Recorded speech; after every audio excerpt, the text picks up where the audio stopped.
All right, cool. Let me make sure we're live here on the YouTube. Um, yeah, seems to be good on the YouTube.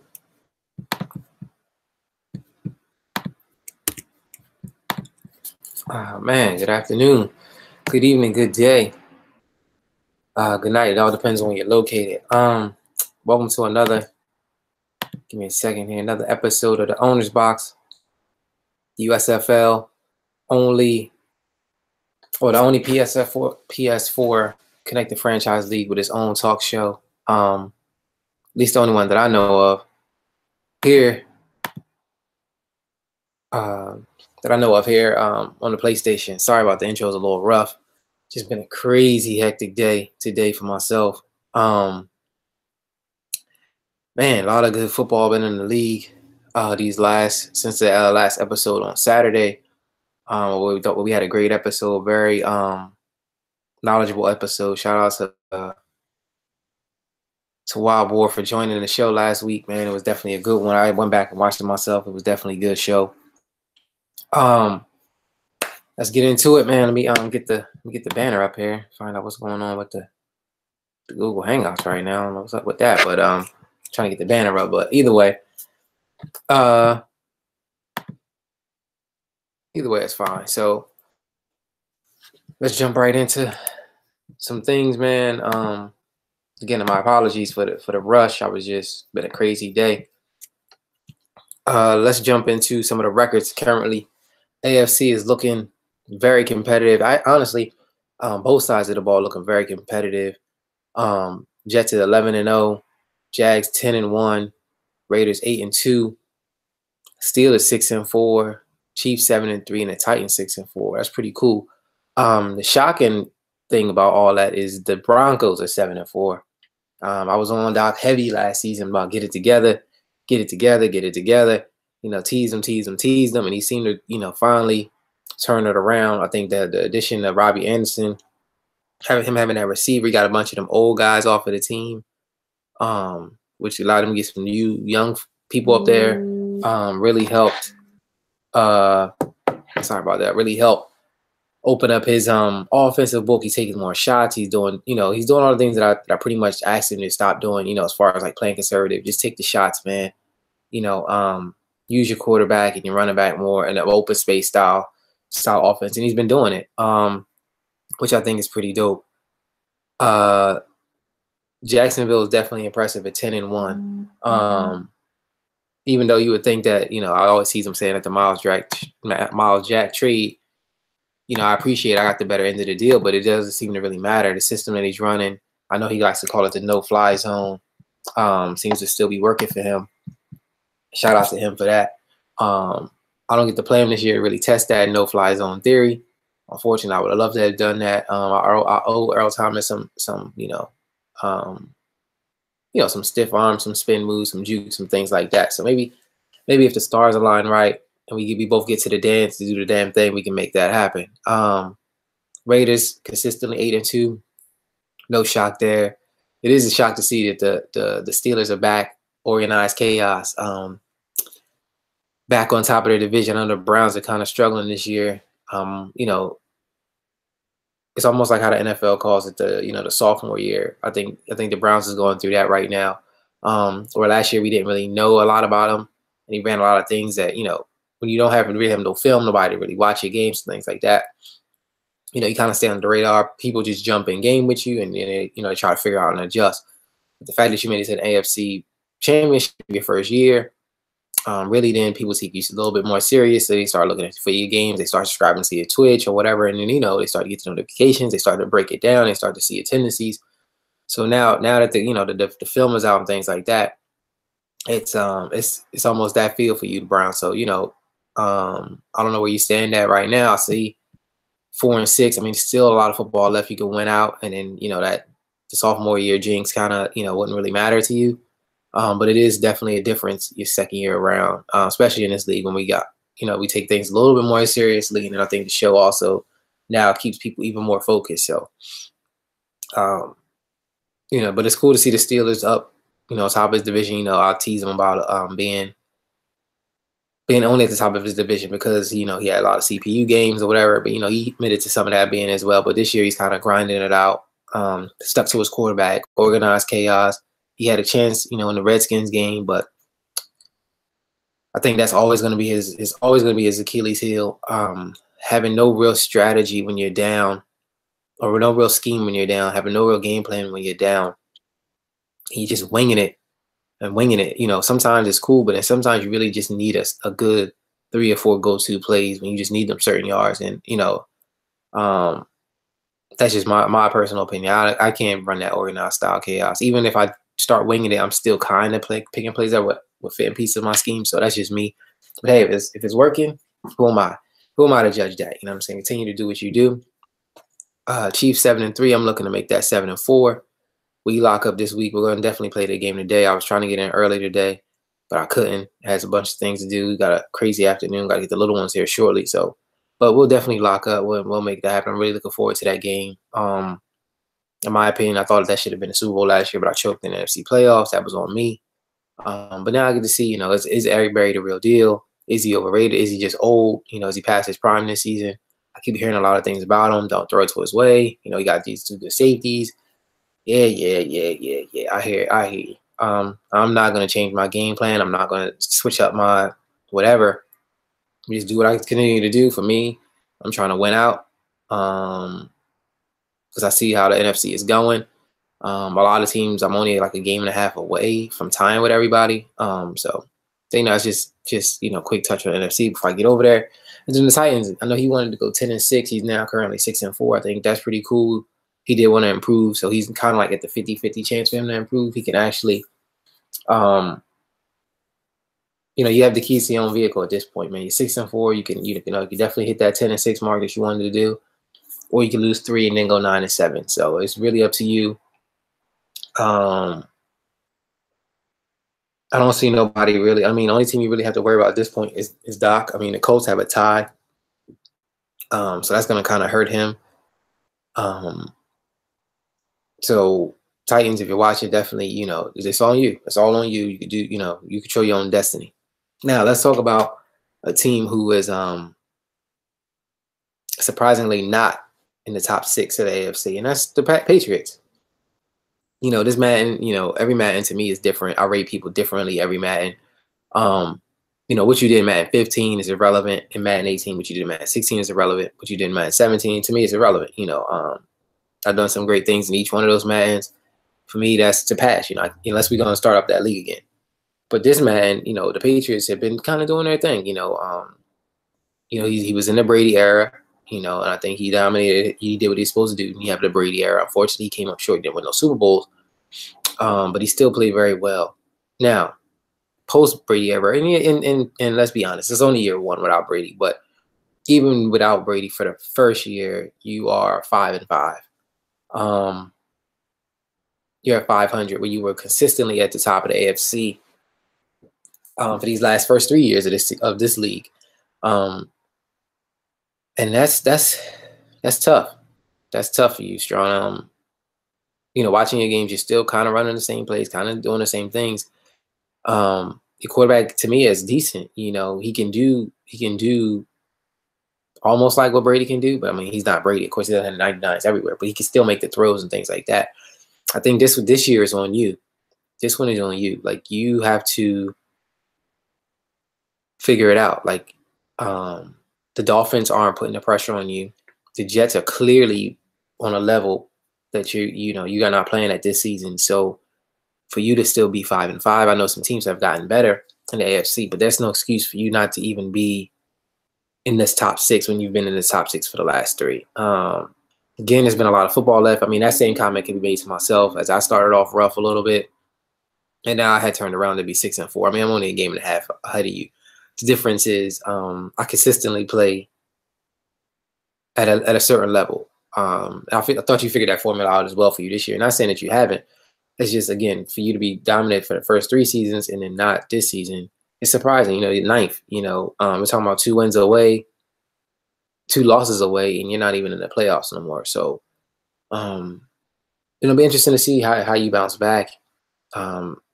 if you can bounce back, do you go to strong enough old? Do you go, do you still do you just take 1 year off? Everybody's allowed to have a year off or 2 years off. I mean, there's no excuse for that. So, not saying you can't have a bad year. That's totally fine. It's mad. Things happen. But again, you surprisingly, you're not up there. And there's a lot of football left. Can Doc continue to win? Can the Titans continue to win? Are the questions that can be asked. The Raiders are pretty much depending on how him and his brother, they pan out. Both of them will probably go to the playoffs. Jacksonville's for sure going to go to the playoffs, and Cleveland's for sure going to go to the playoffs. The question is, do you get fifth or sixth slot?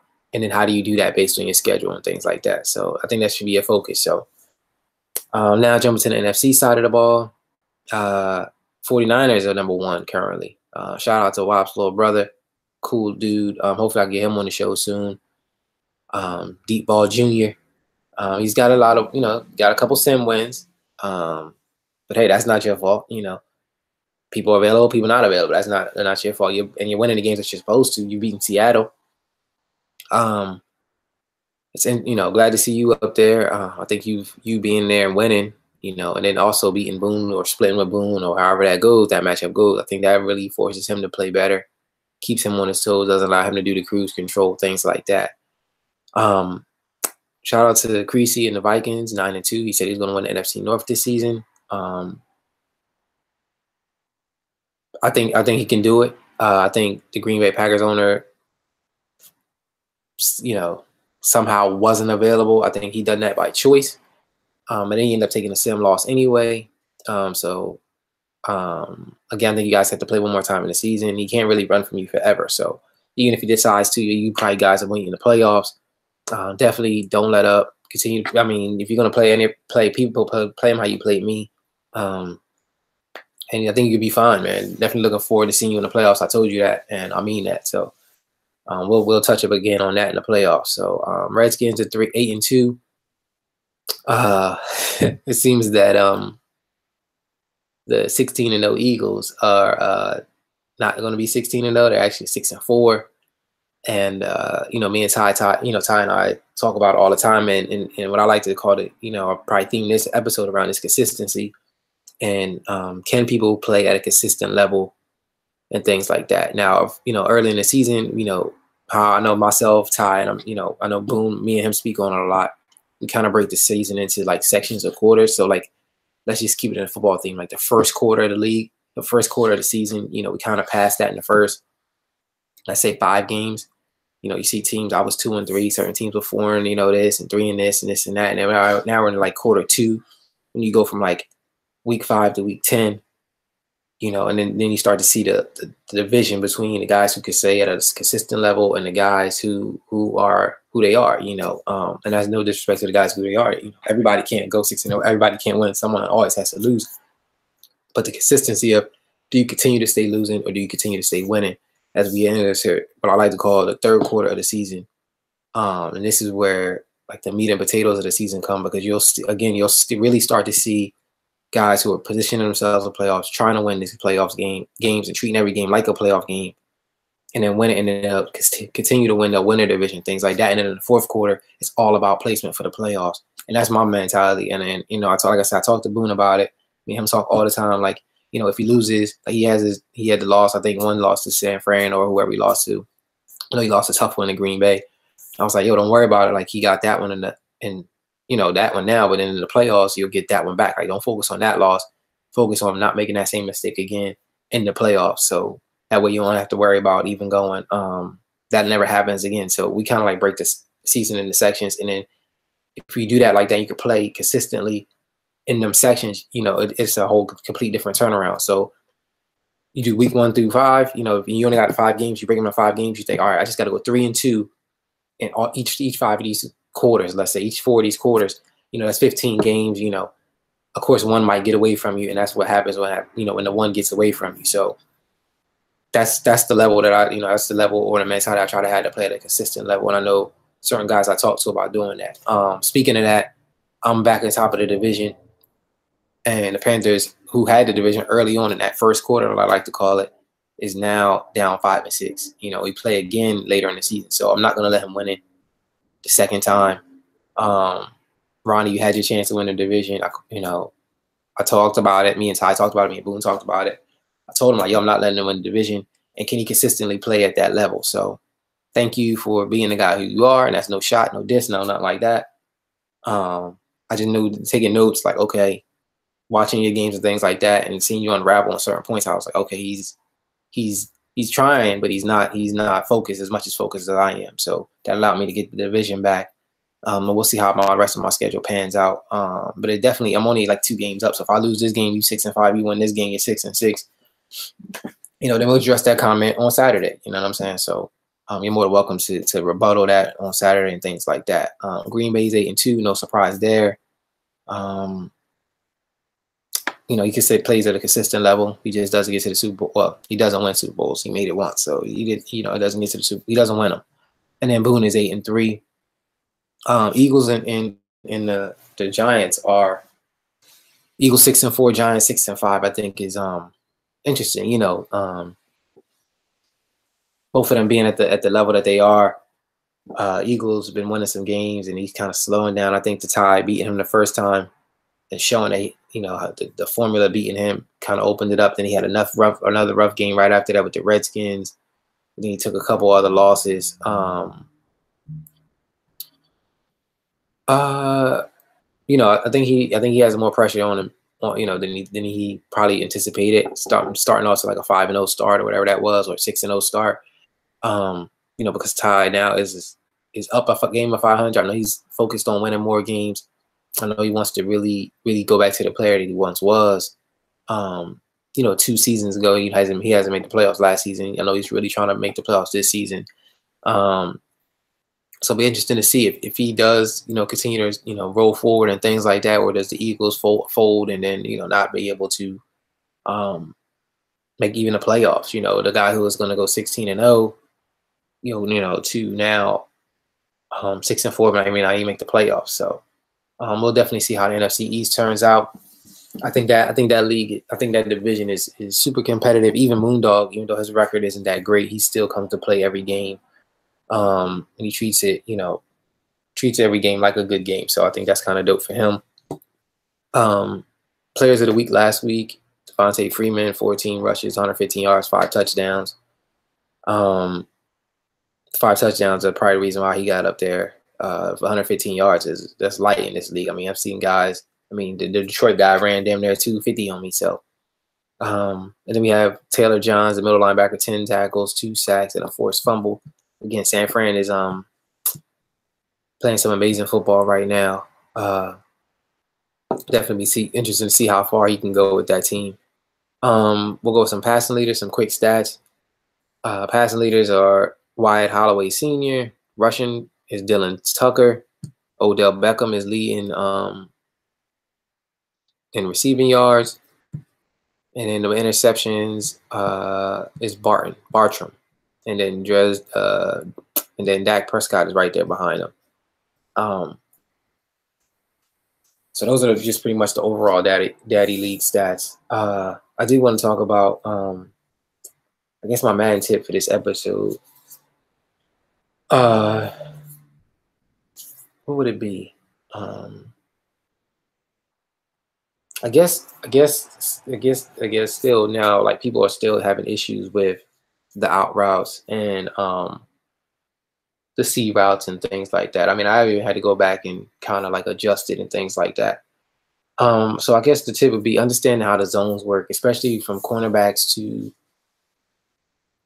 linebacker correlation. What I mean by that is a cornerback in a certain zone plays something different than a linebacker in a certain zone, if that makes sense. Like, and then also baseline and not baseline, it kind of can dictate certain alignments and certain things, and being able to stop certain things. For example, if I'm in a cover 3, well, let's just say cover 3, for example, cover 3 works differently if it's base aligned than it's not base aligned. So if a guy does a C route and our base align, it takes too much time for that linebacker who's in that purple, whatever, to stretch that far in the field. By the time he breaks off to the C, he's not ever in a position. However, if you leave it if you leave it man align, or don't base align it, he then has shorter much field to cover, and can then make better plays on that C route or that out route. Same thing with a cornerback. Cornerbacks, unfortunately, this year you can't put them in hook zones or purples. I think they should kind of bring that back. But you know, there's other zones that if you put them in, they kind of play those routes a little different, especially if you can combo those with a purple and like a hard flat or something like that. Almost like flooding the zone defensively versus, you know, how offense always come out in the flood where they have a guy on the corner, a guy on the streak, and then a guy in the flat. You almost have to do the same thing with your defense on a Mabel style, but you have to keep it closer to the sideline if you want to stop those things. And I think you know, that's a good tip for this episode. And then when you go into practice mode, try it. Like the other day, I was just picking a corner strike route because everybody's been doing it lately. So I've been, you know, jumped on that and I tested the theory that I just did. Like, let me baseline it. Okay, you can't make it, but let me not baseline it. I'm like, oh, he's right there for an interception every time. Like, you know what I'm saying? So just that little piece of information on defense can definitely change certain things. It can stop a lot of things, and make you better wearing it. You know, make you better on defense. And also, man, stop using the defensive lineman. Good God, like I still see guys using the defensive lineman. Like, you're putting so much pressure on yourself. They're putting so much on you. Like, especially when I like a person like myself, I see you using that guy and I ID the mic on you and slide protect that way. You never get past my offensive alignment, so now you're not able to make no type of moves on defense. You just allow me, or a person like myself, when I say that, like a Wob, like a Green Bay, like a Boom, like a Jets, like a Raiders or Chiefs, you just allow us to just attack the computer. But basically playing a computer, you're just picking the plays for them. You know what I'm saying? So if you can, man, definitely jump into the practice and work on usering. The key to usering is mastering your zone, mastering your job assignment on whatever defensive play that you pick. Just master that zone and then grow from there. It makes a huge difference. Let me give out these next week's winners. My picks, actually. Well, we got some games, I guess, that still need to be played. But I'll just go ahead and go with next week's schedule. Let me do that here. I have the Bears next week. I don't see why I shouldn't be able to beat the Bears. He's 4-7. I don't know if he has Matt Ryan. He doesn't have Matt Ryan. I don't know what the Bears are doing this season. I know he's coming to play. I mean, I tried to take Detroit Lions slightly, and he came out just crazy. So I'm not going to take him, the Bears, lightly. Not going to do that. So I'll go with myself there. And then we got Bills and the Texans. Joe Deasy had 2 wins. I guess he's improving. No, he actually had 2 wins last season. So he's about right on average of where he's going to be. Texans, it's on you. I'm going with Texans at home. Then we got Champ and the Giants. I'm going to go with Giants. As Champ hasn't been himself this Madden. The Chargers, 3-8. Good God, man. What happened to Franco? He needs to go in the MIA box. Remember when I used to have the Bucks there? I'm putting the Chargers on the MIA, missing box, missing milk carton box. What happened to you, man? Did Melvin Gordon really was the key to your success, and you giving that away. So good luck. I suggest you draft a running back, another Melvin Gordon, come this offseason, and get it together. Because you're 3-8, and you're talking trash. You didn't beat neither one of the boards, I don't think, this season. If you have, maybe it was luck. I mean, because you're down this season, man. So I'm going with the Steelers for that one. Then the Browns and Cowboys. If the Browns win this week, I'm going with the Browns. I think Moondog has did what he wanted to do. His ultimate goal was to beat Watt twice, and he did that. I think he's happy with that. You know what I'm saying? So I'm going to go with the Browns. The Dolphins are 1-8-1. I mean, you can't get no worse record than that other than going 0-8-1. So he's playing the Chiefs. No way he beats the Chiefs. Then we have Eagles and San Fran. The Eagles haven't been the same since they took that first loss. They haven't won a game since. Maybe he might go 6-10. Maybe he might not win no more games. This is going to be a very tough game for you, Eagles. I told you that in the beginning of the season when we talked. I'm gonna go with San Fran. I don't think if you can stop WAP, I don't think you can stop his little brother. So they kind of play similar. So knowing that, I mean, that's your key to victory.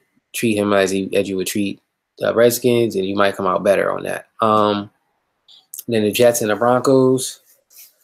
Doc, it's a winnable game. It's doable. Cletus is really playing very good football. Capitalize on his mistakes. There are some. People just don't tend to capitalize it. And then, the key to victory, if you take what he gives you, if he's giving you the check down, take the check down. If he's giving you the curl route, take the curl route. Don't get beside yourself and think that something else is open. It's not. Just take what he's giving you. If you do that and play conservative, play smart, not too conservative. I want you going back to the old way. You'll be fine. Vikings and the Lions. Lions, man, if you're watching, play everybody how you played me. Get that running back involved. Get them guys hitting. Things like that. You might get shocked. You might get shocked the Vikings for that. Then we got Green Bay and Jacksonville. They're in Jacksonville. I'm gonna go with Jacksonville. I think because he's gonna lose this week, the game of the week to the Redskins, and then they come right back and play another good user. It's probably too much for Green Bay. Or he might win, but I'm going with Redskins this week, and I'm going with Jacksonville next week. I think that those two games will then give Creasy the division, and we'll see how that goes. I think Packers will make the playoff for sure, but that sure will help give Creasy the division. I think his schedule is a little lighter at this point in the rest of the season. Then we got Panthers and the Saints. Panthers said he has your number. I believe it. I mean, you're 2-8. You're on the milk carton for the NFC. Chargers for the AFC. You for the NFC. 2-8, bro. After that season last year, 2-8. And then you were on the show. You said you want to get, but you're gonna go back to what worked from last season, and you haven't won yet. Get it together. You're on the card. You're on the card. You are on the missing milk carton for the league right now. That's unacceptable. I'm going with Panthers. Raiders and the Bucks. I'm going with the Raiders. No need to even comment on that one. Rams and the Patriots. I'm going with the Patriots. It's shocking I even had to debate it, but go with the Patriots. I don't see him losing that. And then Colts and the Ravens. I think the Ravens are 1 or 2 players away from being more competitive than what they are. But I think the Colts could win this next week. I'm gonna go with the Colts. We got Seahawks and the Redskins. That's a very good game. That'll be a very good game. That is a playoff style game. I'm definitely gonna be tuning into that game. I'm gonna go with the Redskins. I think Boone's gonna run his offense and he's gonna run his game, which is fine. He's gonna do everything he can to do on defense, which is fine. However, Watt will come up with something creative to win that game. He's gonna probably take the deep shots, but he doesn't have to. He proved that earlier in this season when he played Ty. If you didn't go back, if you didn't see it, go back and watch it. He didn't throw a deep ball. He still beat Ty convincingly. So he doesn't have to do that. So knowing that he can go either way, he can go to the guy that I know, or he can just play the dumb it down offense that he's been playing this season. I think those two strategies in the mix of that, he wins that game. I think he could beat Boone next week. Then we have Titans and the Bengals. That should be a good one. I know Willie is working on his defense, but his offense is a little suspect. I mean, I think a lot of his mistakes are his own, and he owns them. We talk all the time. He owns them, and he understands that. So knowing that, I think I'm gonna go with the Titans. I'm gonna go with the Titans for this. And those are my picks for next week. I don't think there's anything else. Let's definitely check the chat real quick, see if anybody's nope, nobody has no comments there. Shout out to Cletus, man. Been playing some really good football. Take my hat off to you. I know a lot of guys take shots at you and things like that. And, you're always under the microscope, but they can't take away what you've done over there in New York with the Jets. usually you take a seat back year one and then come out dominate, and you seem like this is really going to be the year that you really try to make the push. I think it's always the same thing with, we talk about all the time. It's just the game in the playoffs, that one game in the playoffs. Do we beat ourselves or do we allow somebody else to beat us? It's going to be interesting to see how you do with that. Again, San Fran to me is playing some really good football. I'm starting to get my rhythm back. This Chiefs game would definitely be able to determine that. And I still have the Raiders. The last week of the season, I still had the Redskins. So I'm really looking forward to this game. I'm really looking forward to that Redskins game and that Raiders game. I haven't played the Raiders or the Chiefs this year. This is my first time playing them both. So to see what they've been doing, how they've been doing it consistently. I've never watched any really their games. I think I did watch the very first time they played when I called out the Raiders. When I said that the Chiefs was going to beat them, and then the Raiders ended up winning that. And I was like year one or year two or something like that. Year two. I haven't really watched their games. Even in the AFC, I didn't watch the Super Bowl game. I didn't watch this playoff game against the Browns. I didn't really watch that. So for me, I'm going to just be jumping in, going for what I know and try to win it the best way I can. The game of the week should be interesting this week. I picked WAP to win that game. I think the Packers beat them though the last time. But Will really doesn't let things happen usually twice, except for the Moondog thing, which was a complete surprise to me. Who knew Moondog had his number? Well, at least this season. I ain't gonna say he has his number completely, but at least this season. So I'm gonna go with the Redskins for the game of the week. Keys to victory for both of those guys. Packers, can you stop the deep ball? Will, can you stop the running game? And the quarterback scramble. I think both of you guys kind of play a little similar in certain ways, but then different in very others. And I think the key, if it's a tight game, the key here is who has a better user. Who has the better user on defense wins that game. Aaron Rodgers is approaching 50. He's still in the league making throws. Does he make the right throws? Buchanan and Kendricks are all over the middle of the field. He's using one over the other, and they're both making the same style of play. So it'll be interesting to see, man. Definitely interested to see. I'm going to be locked into that game. Again, if you get a chance, check out me in the Chiefs game. Give out the user tips. The Madden tips for this week. This is just a quick USFL week mid recap.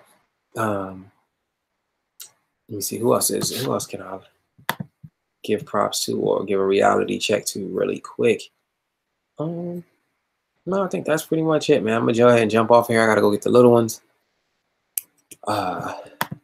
Looking forward to seeing the rest of this week play out. Definitely need a guest for this show on Saturday. So anybody looking to be a guest, I think I can reach out to 2 or 3 people that I've been trying to link up with. Just our schedule conflicts will haven't allowed us to be guests on the show. So I'm gonna go ahead and try to make that happen this weekend. But this is Mark Gates, man. I'm signing off.